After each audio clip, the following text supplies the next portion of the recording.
Soko letu limeshuhudia ukuaji mkubwa katika kipindi cha miaka 25 ya zile dhamana za hizo treasury bond, lakini katika utekelezaji wa majukumu ya miaka 30 ya DSE ambapo ifikia mfano tumeona kwamba dhamana za serikali ambazo zilizokuwa zimeiva hasa zilizokuwa hazijaiva kwa sasa zimefikia kwa wakati ule miaka 2001 zilikuwa bilioni 499, lakini zimeendelea kuongezeka na kufikia shilingi trilioni 32.291 kwa mwaka 2026.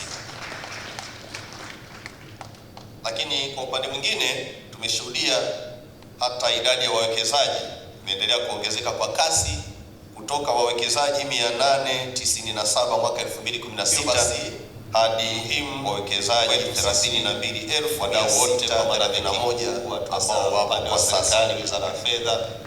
Hata zile timu pamoja na ongezeko hili la idadi ya wawekezaji kwa kuhamasisha bado ni ndogo ikilinganishwa na idadi tuiangalie tena ya wakati namna inavyoweza kutumia.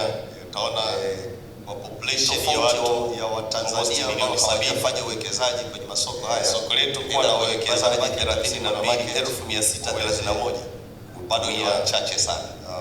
Fursa na mitaji labda tunasema ileta hawawezi kuwa wawekezaji, lakini kwa sababu mimi na mabwana kielezo hiki kichukulia tunaleta manufaa zaidi, wengine yameshao labda ni bilioni hapa 30 na lakini 35 wake ni kwamba ilitakiwa kuwezesha wawekezaji wengi kwenye masoko haya kuona na kufuatilia mwenendo. Sasa inatoa kama changamoto halisi ya soko la upili kwa wadau wote na wale waelimishaji wawekezaji washwa na taarifa sahihi. Wote tuungane kwa pamoja pia kuangalia fursa kitawafanya wawekezaji ambao hawajafikia hapa wawekezaji uwezo wa kufanya amini kabisa na viwango vilivyo na masoko yalivyo, na hii wanamaanisha wawekezaji wa ndani na wale wa nje. Sasa hiyo basi wataweza kulinganisha faida ya dhamana za serikali za Tanzania, wadau wote kwa maana nyingine zilizopo katika uwekezaji serikali, Wizara ya Fedha pamoja na zile timu zetu masoko mengine, timu iliyokuwa inazunguka jirani au huko nje inabidi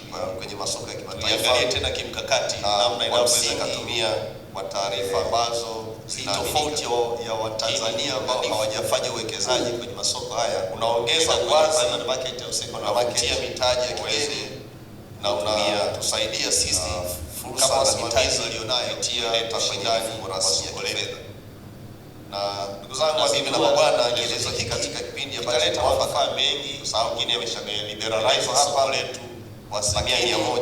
Kwa ujumla wake tunaomba hii yield kitawezesha katika wawekezaji wengi kuona na kufuatilia mwenendo wa faida halisi katika soko la upili na dhamana za serikali na kufanya maamuzi ya uwekezaji wakiwa na taarifa sahihi. Pia kitawapa wawekezaji uwezo wa kufanya ulinganifu wa kimataifa, na hii inamaanisha kwamba wawekezaji wa ndani na wale wa nje sasa wataweza kulinganisha faida ya dhamana za serikali za Tanzania na fursa nyingine zilizopo katika uwekezaji wa hapa ndani pamoja na zile zilizopo kwenye masoko mengine ya nchi za jirani au za huko nje ya nchi kwenye masoko ya kimataifa, na kwa msingi wa taarifa ambazo zinaaminika. Lakini ulinganifu huu unaongeza uwazi, unavutia mitaji ya kigeni na unatusaidia sisi kama wasimamizi kupitia ushindani wa soko letu. Na tunazindua kielezo hiki katika kipindi ambacho ni mwafaka kwa sababu ndio tumeliberalize soko letu kwa 100%, na wakati huu tunakuja na hii yield curve. Yote hadi katika kuwezesha utekelezaji sahihi wa dira yetu ya 2050.